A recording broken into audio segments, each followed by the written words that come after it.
Mais de 1.025.000 pessoas participaram nesta quinta-feira, ou seja, ontem, de protestos realizados em mais de 100 cidades brasileiras. Na maior parte dos casos, foram passeatas pacíficas, mas houve confrontos entre polícias e grupos minoritários em diversas cidades. À noite, a presidenta Dilma Rousseff pediu que todos os ministros ficassem em Brasília e convocou uma reunião para essa sexta-feira, agora às 9h30 da manhã.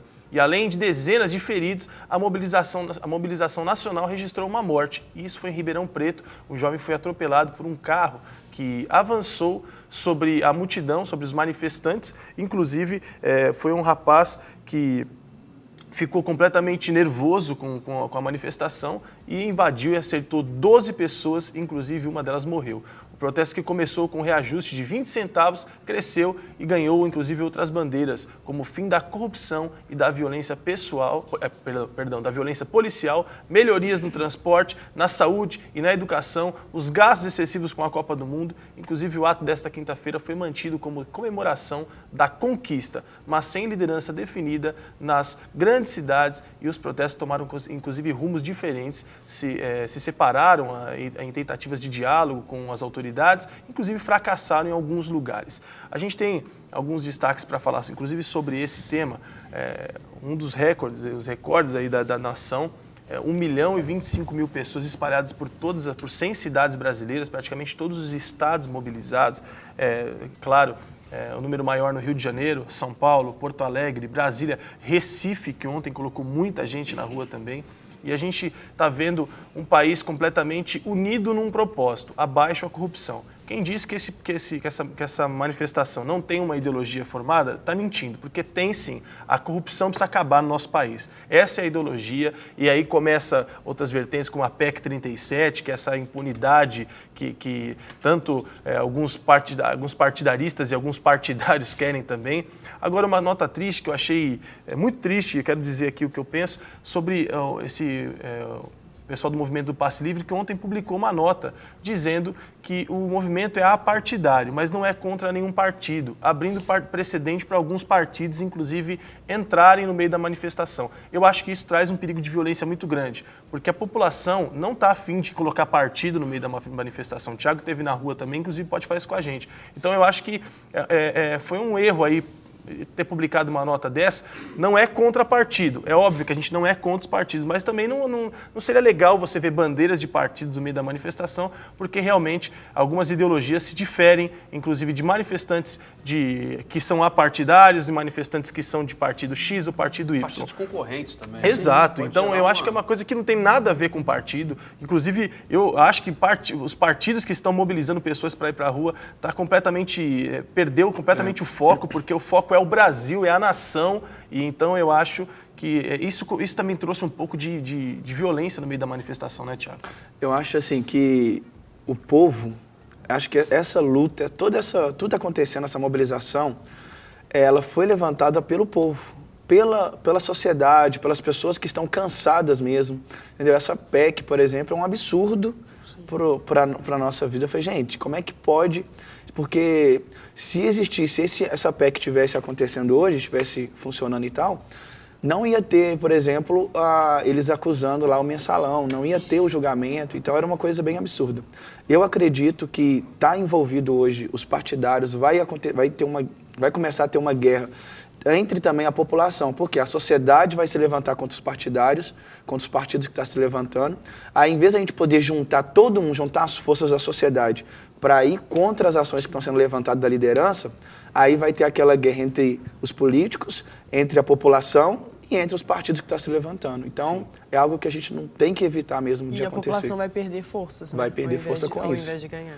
A gente vai falar também daqui a pouquinho sobre a mobilização da igreja, para isso que o Thiago, inclusive, está aqui, para falar o que a igreja tem feito no meio das manifestações, o porquê da igreja nas manifestações. Então, você que quer saber se será que é pecado ir lá na manifestação? Será que é certo? Então, fique ligado aqui com a gente, daqui a pouco o Thiago vai tirar todas as nossas dúvidas acerca desse tema. Bom, um outro tema é que a presidenta Dilma Rousseff, assim como nós falamos, convocou para as 9h30 desta sexta-feira uma reunião ministerial para avaliar, inclusive, a extensão da crise e quais devem ser os próximos passos. Participarão do encontro o ministro da Justiça, que é o José Eduardo Cardoso, da Casa Civil, que é a Gleice Hoffmann, e também da Secretaria-Geral da Presidência, que é o senhor Gilberto Carvalho. A presidenta determinou que nenhum dos ministros da esplanada deixe em Brasília nos próximos dias. Até ontem, quarta-feira, o Palácio do Planalto avaliava que o problema se restringiria à prefeitura e seus estados, mas ficou perplexo ao perceber que a redução nas tarifas de passagem de ônibus não foram suficientes para conter o ímpeto dos ativistas. Inclusive, uma manifestação popular já está sendo feita novamente para que sábado a nação venha parar, inclusive na questão de outras mobilizações. Sábado seria amanhã, né? Hoje também tem manifestações, mas acho que uma manifestação mega, ultra, está sendo programada para sábado. A gente vê que o governo é especialista em trazer situações, por exemplo, assim, tudo bem, está tudo certo, vamos colocar panos quentes, mas a população está muito mais cansada do que isso. Eu ouvi hoje um radialista dizendo que o senador Cristóvão Buarque tinha dito que o único que poderia se posicionar e meio que aquietar um pouco a população seria o senhor Joseph Blatter, que, para quem não conhece, é o presidente da FIFA. E trouxe um pouco de indignação a esse radialista, dizendo onde já se viu. Mas, na verdade, eu entendo um pouco a ironia do Cristóvão Buarque, porque o Brasil meio que cedeu um pouco espaços à FIFA. Um pouco não, né? A FIFA colocou algumas resoluções dela em cima até mesmo da Constituição brasileira. Então, o Brasil está cansado disso, né? A situação está terrível. Mas o que a igreja pode fazer, Tiago, em situações como essa?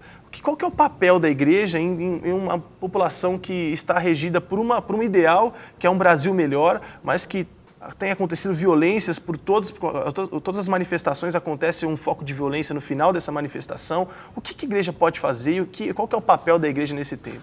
Então, eu acredito que o papel da igreja hoje é primordial nesse exato momento das manifestações. Por que eu estou falando isso? Eu falo isso porque, por exemplo, igual você está falando aí do Joseph Blatter e tal, o Antônio Carlos Costa, que é o líder do Rio de Paz. Aliás, um grande abraço a ele, né? Porque Isso. esse homem tem feito muita diferença na igreja e na manifestação. Totalmente. Abraço, pastor Antônio Carlos Costa. Inclusive, eu mandei um tweet para ele que nós iremos falar sobre a manifestação dele, porque ele lançou, Tiago, desculpa te cobrar, ele lançou na ONG dele, a ONG Rio de Paz, ele lançou a seguinte frase: padrão FIFA para para a educação, para a saúde e para saneamento básico, se eu não me engano. Então, parabéns ao Antônio Carlos Costa. A gente sempre falou aqui do padrão FIFA para tudo, e ele lançou a campanha com camisetas, com apoio, inclusive, do Mário Freitas, que é o pastor que também esteve aqui com a gente no Dito um pouco, da Igreja Perseguida, né? Da Missão Mais. Então, é justamente isso. Eu tenho acompanhado muito o Antônio Carlos e tal, nas manifestações e tal. O filho dele, né, chegou até a ser preso e tal, e ele estava lá, e ontem o Fidê estava lá junto de novo, e eu achei muito interessante a iniciativa deles. E o Mário Freitas também mobilizou toda a igreja.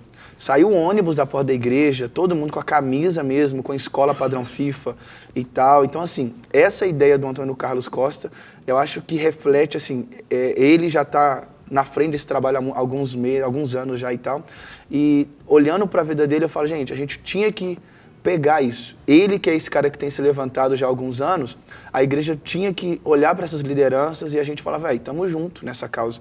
Por quê? Porque, por exemplo, eu fui a semana inteira nas manifestações e eu pude ver vários movimentos sendo levantados, movimentos e tal, diferentes uns dos outros, e eu não via a ação da igreja. Aí, por exemplo, qual que é a ação que fica? Que a igreja está alienada, que a igreja parou, que a igreja, ela silenciou mais uma vez e tal, e que não se manifesta. E a nossa posição é de estar envolvida, porque tanto os profetas menores da Bíblia, por exemplo, todos eles se levantaram para o quê? Para denunciar a injustiça social. Se você pega os profetas menores, você vai ver o tempo todo eles declarando, eles indo contra a injustiça social. Sim. João Batista, no Novo Testamento, em Lucas 3, do 7 ao 14, ele também está falando justamente sobre o quê? A sociedade que era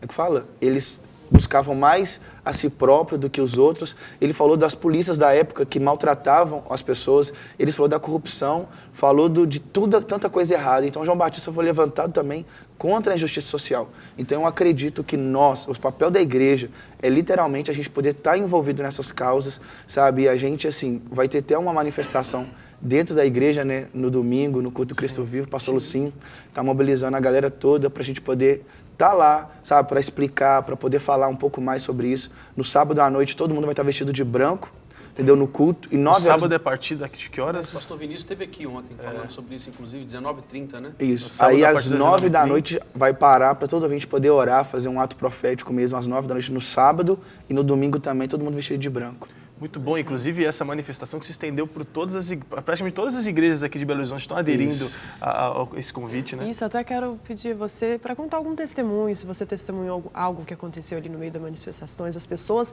enxergam vocês como pessoas diferentes, eles sabem que vocês são cristãos. Conta pra gente como é que está sendo. Para nós, assim, eu vou falar de terça-feira, que terça-feira foi muito interessante, que nós encontramos ali na porta da UFMG. Aí tinha mais ou menos umas 10 mil pessoas, e a gente foi até a Praça 7 e estava reunido naquele dia, todo mundo foi de branco, todo mundo de camisa branca, e nós parávamos de tipo em meia hora, a gente parava, manifestação andando, nós parávamos e nós dava as mãos e a gente parava para orar. E profetizava e declarava, a Nívia Soares estava com a gente, a Lília, o pastor Joãozinho, vários líderes ali estavam com a gente, e a gente começou a parar, teve momentos que a gente parou para ajoelhar, e as pessoas passavam em volta pela gente assim, e falava... E ficava muito feliz com a notícia, assim, de ver a gente poder estar orando. E a gente achava até mesmo que, acho que eles vão querer falar mal e tal, pelo contrário. Gostaram da nossa iniciativa. Teve um momento que o pastor Vinícius pediu para todo mundo orar o Pai Nosso. E nesse momento, muitas pessoas que estavam em volta, passando, até fumando mesmo e tal, aí viram nós orando o Pai Nosso assim e começaram a orar o Pai Nosso com a gente. E declarando o Pai Nosso. Então foi um momento assim, para nós foi muito, a gente entendeu o papel que a gente tinha que estar ali mesmo. E as pessoas verem, a igreja não calou. A igreja não está presa só dentro das 4 paredes. A igreja está aqui também lutando, entendeu? Olha que interessante. Eu acho que isso traz para nós uma abertura e até mesmo de quebrar, sabe, esse preconceito que muitas vezes existe da juventude, sabe, daquela questão da alienação da igreja, que a igreja só pensa dentro dela, dos ministérios dela, e ver a igreja envolvida, lutando também pela sociedade, eu acho que traz essa imagem. Então, a imagem que eu mais tenho é essa. E além disso, o que a gente tem falado aqui é muito contra a questão do vandalismo, da violência e tal. Então, a igreja vai para a rua para poder mostrar que, na verdade, é possível a gente manifestar, a gente colocar qual que é o nosso grito, qual que é a nossa vontade, sem violência, sem vandalismo, sem nenhum problema de qualquer tipo. E a gente vai noticiar agora alguns fatos, inclusive tristes, né, que aconteceram. Inclusive a Soraya Marques está mandando no Twitter aqui, dizendo o seguinte: aqui na minha cidade, em Volta Redonda, Rio de Janeiro, deu 30 mil pessoas. E só alguns fizeram vandalismo, mas hoje vai ter mais. Aqui fizeram o seguinte: se os vândalos destruírem as coisas, todos os manifestantes de paz sentam para facilitar a polícia. Isso, inclusive, foi uma dica que, de uma maneira muito impressionante, o próprio William Bonner ontem também trouxe, que é um excelente comunicador, trouxe isso ao vivo para todo o Brasil, dizendo: olha, eu vou dar uma dica. E todo mundo está fazendo está cumprindo com essa dica que já foi espalhada pela internet antes mesmo do William Bonner, tantas personalidades falando isso, que é o seguinte: você viu manifestações de depredações, de vandalismo, a manifestação senta até que a polícia venha e haja contra esses vândalos, leve-os, aí a manifestação levanta e continua novamente o seu percurso. Mas aí o vândalo vai sentar também. Não, se ele sentar, ele para de fazer vandalismo. Pelo menos isso. Pelo menos isso. Você entendeu? Essa é a ideia da manifestação. Ou é preso ou ele se adequa. Ou o vandalismo acaba. O vandalismo acaba. Então foi essa ideia, eu achei muito interessante. Isso veio da Argentina, porque na Argentina os manifestantes faziam isso, então o Brasil está trazendo para cá também, aderindo isso, e é uma ótima opção. Então, todo mundo já está falando disso na rede social, e já em alguns lugares as pessoas já começaram a fazer isso, tem até fotos dos manifestantes sentados, e é uma ótima opção para separar, né, o joio do trigo. Foi Exatamente. Assim que o William Bonner até usou essa expressão, para separar o joio do trigo, fica muito mais fácil. E a gente está falando de pessoas que influenciam muito na comunicação, teve muitos aí, a gente falou inclusive do Jô Soares um dia aqui, de jogadores como Juninho Pernambucano, então são pessoas que influenciam de alguma maneira a população, e a gente quer que influencie para o bem.